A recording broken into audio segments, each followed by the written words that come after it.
Hello students, welcome to Physics Classroom by Visvesh Jamwal. Feel the physics with ease.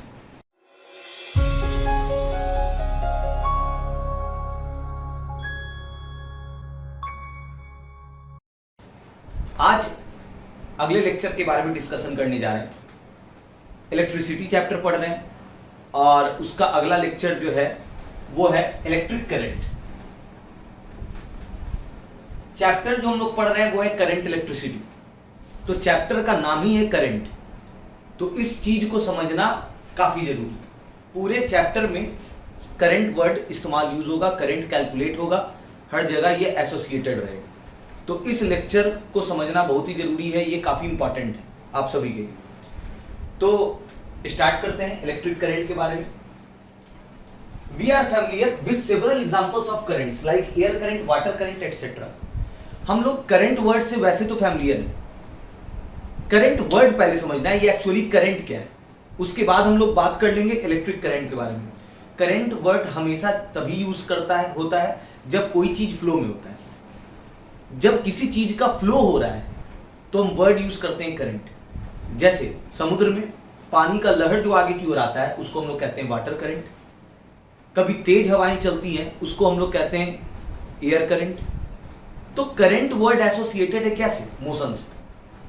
Current word associated है motion से।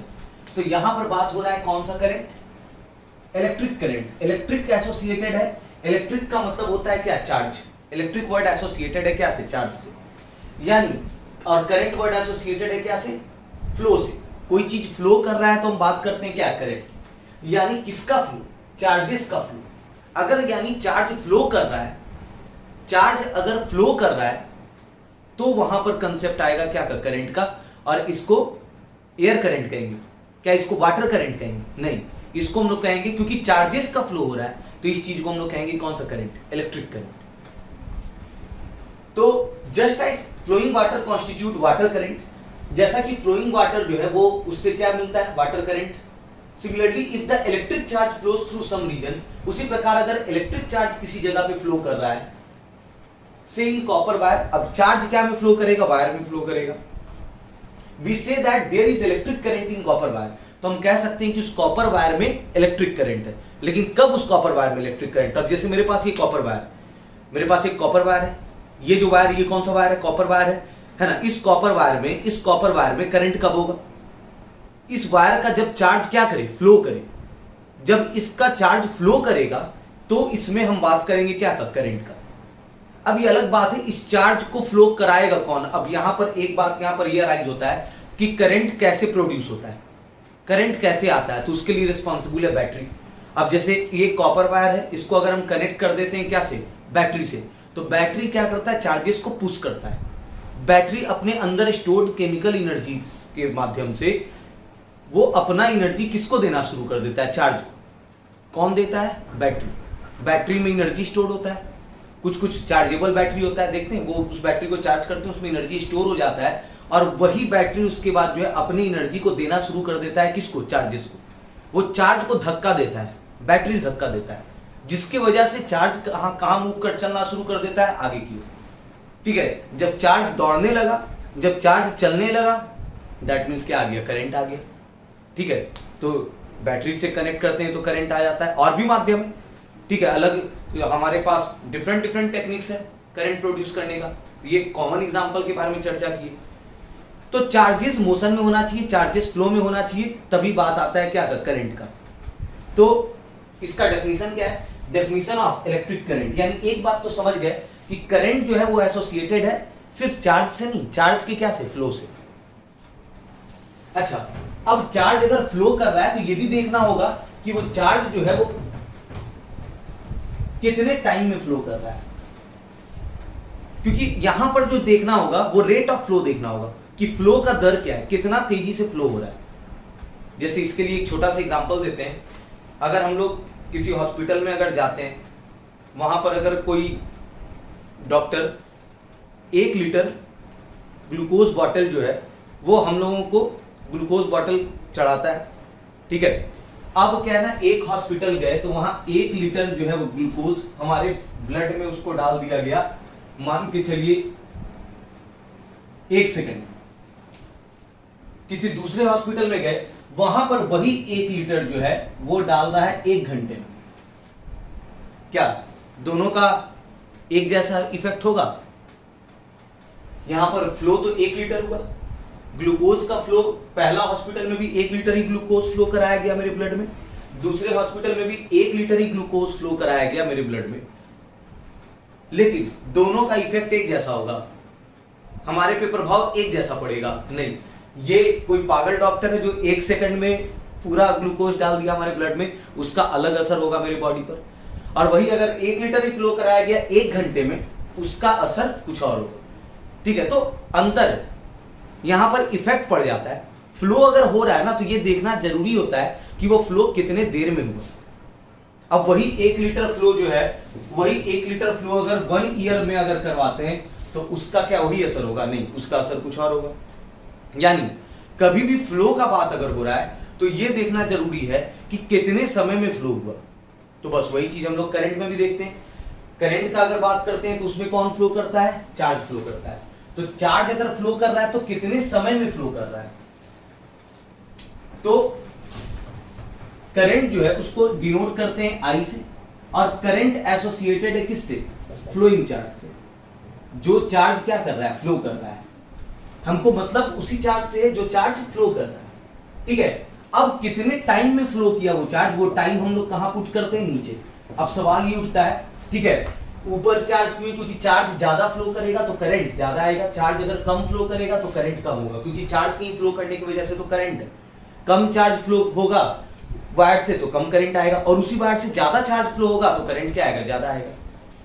हाँ, time देखना होगा। अब जैसे एक एग्जांपल लेते हैं, अगर मेरे पास एक वायर है और इस वायर का ये क्रॉस सेक्शन है, क्रॉस सेक्शन इस चीज को कहते हैं, जो मोटाई है इसी चीज को हम लोग क्या बोलते हैं? ये वाला जो चीज है, ये अगर मेरे पास एक वायर है तो ये वायर का ये चीज है लेंथ, और इस चीज को हम लोग क्या बोलते हैं? क्रॉस सेक्शन कहते हैं। ठीक है, तो चार्ज जब भी फ्लो करेगा तो किसी क्रॉस सेक्शन एरिया से तो पार करेगा ही करेगा।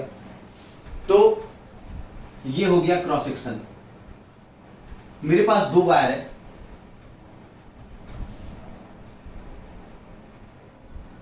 इस वायर के क्रॉस सेक्शन से 5 कूलम चार्ज फ्लो किया, और इस वायर के क्रॉस सेक्शन से भी 5 कूलम चार्ज फ्लो किया। इसमें 5 कूलम जो फ्लो कर रहा है चार्ज, वो 1 सेकंड में फ्लो किया, और इस क्रॉस सेक्शन से 5 कूलम चार्ज फ्लो किया 10 सेकंड में। क्या दोनों में फ्लो एक जैसा है? वायर 1 और वायर 2 में क्या फ्लो एक जैसा है? नहीं। 5 कूलम इसमें भी फ्लो किया और 5 कूलम इसमें भी फ्लो किया, लेकिन इसमें एक ही सेकंड में पार कर गया 5 कूलम, और इसमें 5 कूलम पास कर रहा है 10 सेकंड में। यानी इसमें ज्यादा तेज फ्लो नहीं हो रहा है। अगर इसको 10 सेकंड समय मिल जाएगा तो उस हिसाब से अगर एक जैसा फ्लो है और 10 सेकंड समय मिल जाएगा तो उस हिसाब से तो 50 कूलम इसमें फ्लो कर जाएगा, यानी इसमें ज्यादा तेजी से चार्ज फ्लो कर रहा है। तो करंट इसमें ज्यादा होगा, वायर 2 में ज्यादा होगा, या वायर 1 में ज्यादा होगा? ऑब्वियस है कि फ्लो ज्यादा तेज किसमें है? वायर 1 में। 5 कूलम एक ही सेकंड में पार कर गया, और इसमें 5 कूलम पार कर रहा है 10 सेकंड में, यानी इसमें फ्लो क्या है? कम। तो जिसमें धीरे फ्लो हो रहा है उसमें करंट ऑब्वियस कम होगा, और जिसमें फास्ट चार्ज फ्लो कर रहा है दैट मींस उसमें करंट क्या होगा? ज्यादा। यानी करंट कौन से वायर में ज्यादा होगा? जिसमें चार्ज फ्लो ज्यादा समय में किया है या कम समय में किया है? कम समय में किया है। अगर वही चार्ज फ्लो कम समय में अगर हुआ है तो डेफिनेटली उसमें ज्यादा करंट फ्लो का स्पीड जो है, रेट ऑफ फ्लो जो है वो क्या है? ज्यादा है। तो यहां पर क्या टाइम गुना में रहेगा क्या? अगर टाइम गुना में रहता, मल्टीप्लाई में रहता, तब तो जिसमें ज्यादा समय है उसी में करंट ज्यादा आता, जबकि ऐसा तो है नहीं। जिसमें कम समय लगा फ्लो होने में करंट उसमें ज्यादा है, फ्लो उसमें ज्यादा तेज है, इसलिए टाइम गुना में नहीं होता है। टाइम जब भी होगा वो क्या में होगा? भाग में होगा। तो यहां पर से डेफिनेशन क्लियर हो जाता है। करंट को मतलब चार्ज से, और उसमें भी कौन सा चार्ज? चार्जेस तो काफी सारे चार्ज होते हैं। अब जैसे मेरे पास ये मेटल है, ये मेटल में काफी सारा चार्ज है, क्या सब चार्ज फ्लो करता है? नहीं। कौन सा फ्लो कर पाएगा? बैटरी किसको ठेल पाएगा? जो फ्री है। जो चार्ज क्या है? फ्री है, उसको ठेल पाएगा। तो यहां पर सिर्फ चार्ज लिखते हैं अगर, तो इसका मतलब ये नहीं हो गया कि ऑल द चार्जेस, नहीं। हमको मतलब है कौन से चार्ज से? जो चार्ज क्या कर रहा है? फ्लो कर रहा है। अगर कहीं कहीं पर बुक्स में अगर सिर्फ चार्ज भी लिखा हुआ है तो हम तुरंत समझ जाएंगे कि ये चार्ज एक्चुअली कौन सा चार्ज है? जो चार्ज फ्लो किया, और बटा में टाइम कौन सा टाइम हो गया? जितने समय में वो चार्ज क्या किया? फ्लो किया। तो इन दो चीजों पे डिपेंड करता है करंट। तो यहां पर से डेफिनेशन क्लियर हो गया। अगर डेफिनेशन पूछा जाए व्हाट इज इलेक्ट्रिक करंट, तो हम लोग डेफिनेशन में क्या लिख सकते हैं? डेफिनेशन में लिख सकते हैं the charge flowing per unit time, the charge flowing per unit time is called electric current. Charge flowing per unit time is called electric current. उसी को हम करंट कहते हैं, जिसको डिनोट करते हैं क्या से? आई से। और नहीं तो पर यूनिट टाइम अगर नहीं लिखना है तो जहां पर भी टाइम से भाग हुआ रहता है उसके लिए हम टर्म क्या यूज कर सकते हैं? Electric current is the rate of flow of charge, rate of flow of electric charge. Rate लगने का मतलब ही हो गया कि जो फ्लो ऑफ चार्ज है वो चीज भाग होगा क्या से? टाइम से। रेट लगने का मतलब ही हो गया कि फ्लो ऑफ चार्ज कैसे भाग होगा? टाइम से। तो डेफिनेशन दोनों तरीके से बोल सकते हैं।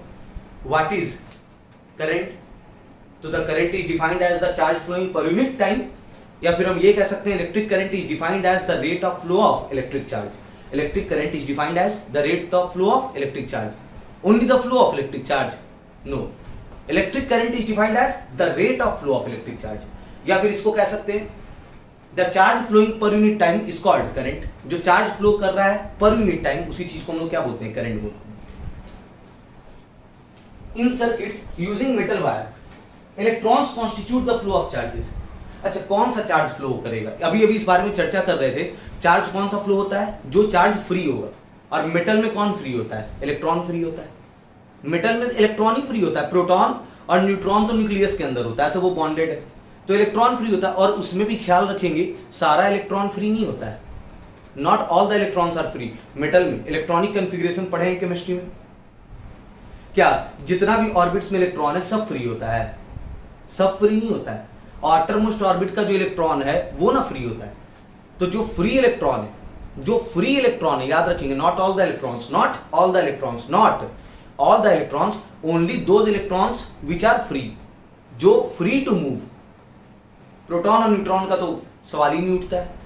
ठीक है, तो यहां पर जब भी करंट आता है, किसमें? मेटल में। यहां पर कुछ बात को क्लियर कर देते हैं। करंट जब भी आएगा, मेटल्स में जो करंट आएगा वो किसकी वजह से आता है? अगर हम करंट का बात कर रहे हैं तो मेटल्स में जो करंट आता है वो इलेक्ट्रॉन्स की वजह से आएगा, याद रखेंगे। और इस चैप्टर में, वैसे भी इस चैप्टर में हमेशा मेटल्स का ही बात होगा, वायर का बात होगा, मेटालिक वायर का बात होगा। तो जब भी करंट वर्ड यूज हो रहा है तो करंट में हम लोग ध्यान रखते हैं कि करंट में क्या होता है? करंट क्या होता है? The charge flowing per unit time. तो यहाँ पे जो चार्ज होगा ये कौन सा चार्ज होगा? क्या प्रोटॉन न्यूट्रॉन होगा? नहीं। जब बात होगा मेटल का तो चार्ज कौन सा होगा? इलेक्ट्रॉन। मेटल में इलेक्ट्रॉन फ्लो करता है। हालांकि कुछ एग्जांपल्स हमारे पास ऐसा भी है जहां पर इलेक्ट्रॉन भी फ्लो करता है और प्रोटॉन भी फ्लो करता है, मतलब पॉजिटिव चार्ज भी इन्वॉल्व होता है, नेगेटिव चार्ज भी। जैसे इलेक्ट्रोलाइट्स,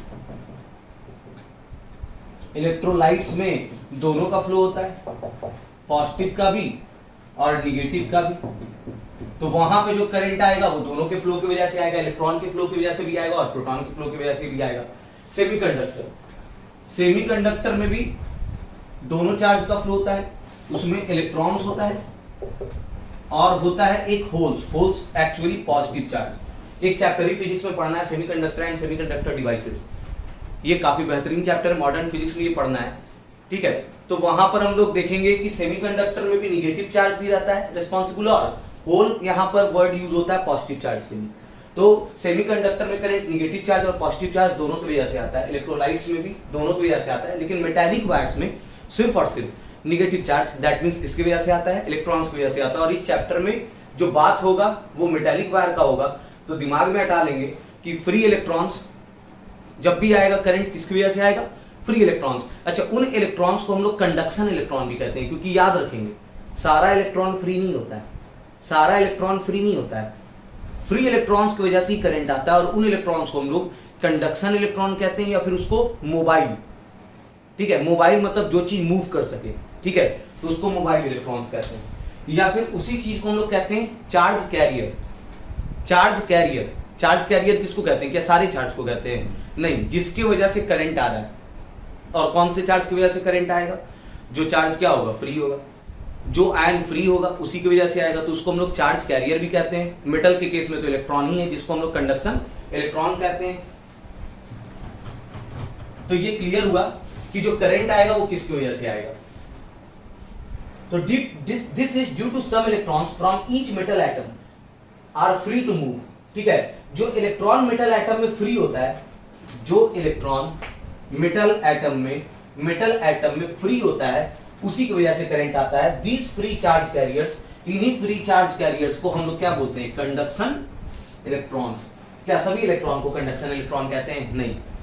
जो इलेक्ट्रॉन बॉन्डेड है वो कंडक्शन इलेक्ट्रॉन नहीं है। जो इलेक्ट्रॉन फ्री है, जिसको बैटरी धक्का देगा और वो इलेक्ट्रॉन आगे जाएगा, उसको हम लोग कहते हैं कंडक्शन इलेक्ट्रॉन। ठीक है। अच्छा, तो यहां पर आगे चर्चा क्या किया गया? If a charge q flows across any cross section, if a charge q, कितना charge q flows across any cross section of conductor in time t,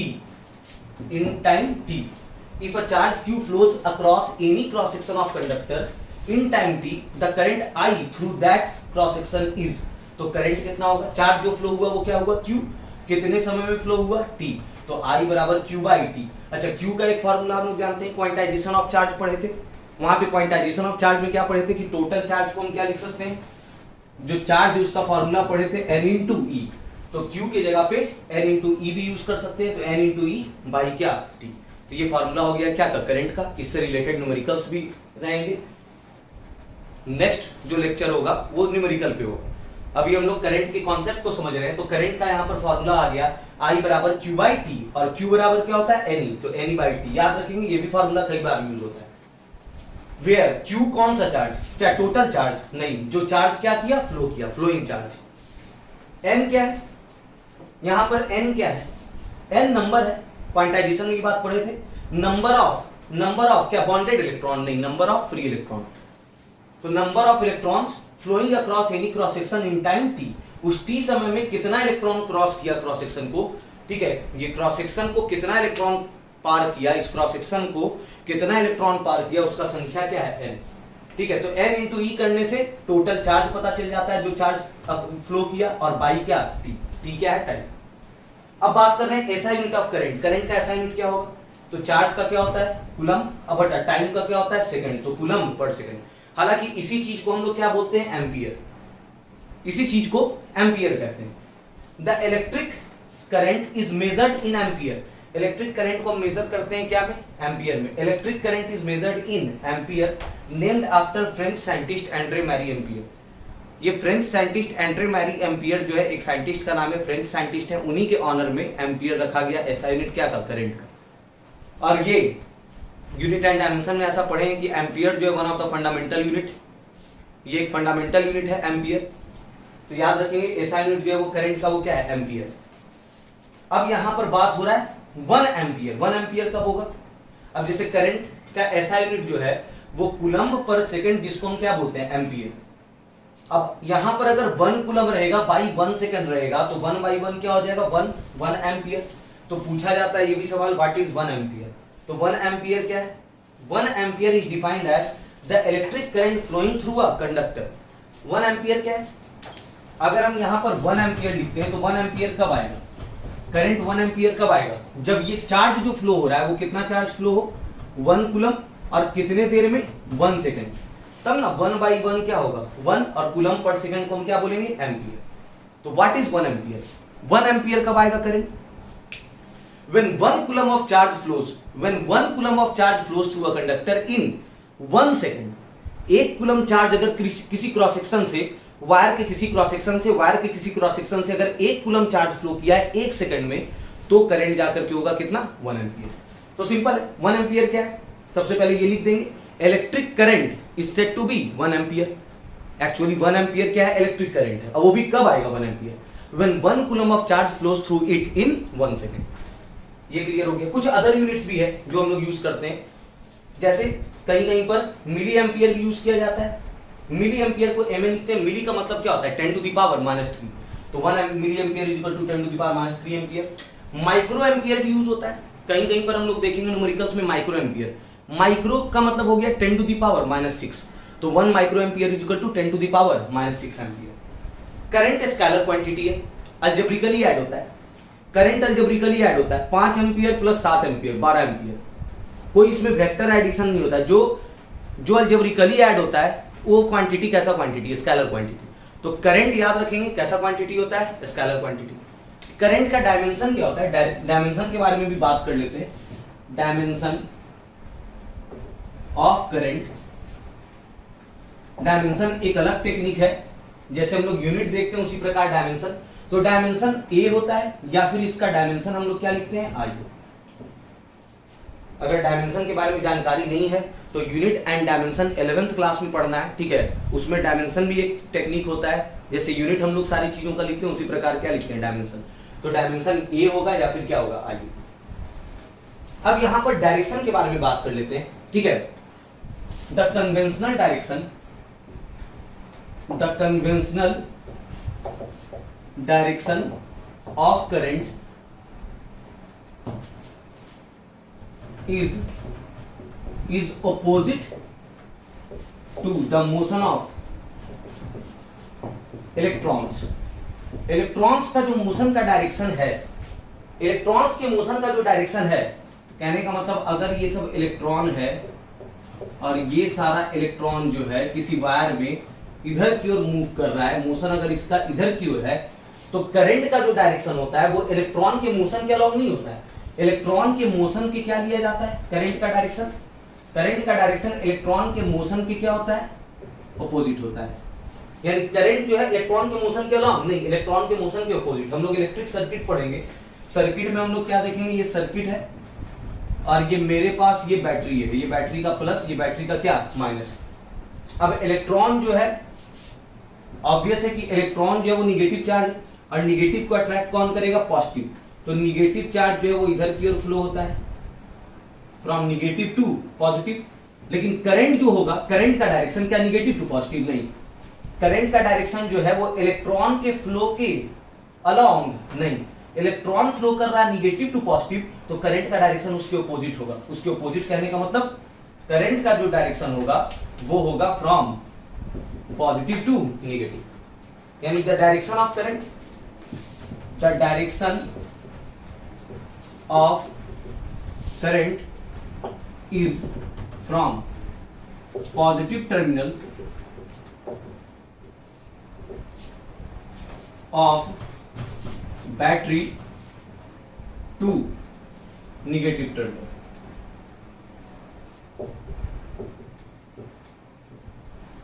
तो इसको यहां पर इस चीज को नोट भी कर लेंगे, यहां पर अभी जो इन चीजों के बारे में बताया गया।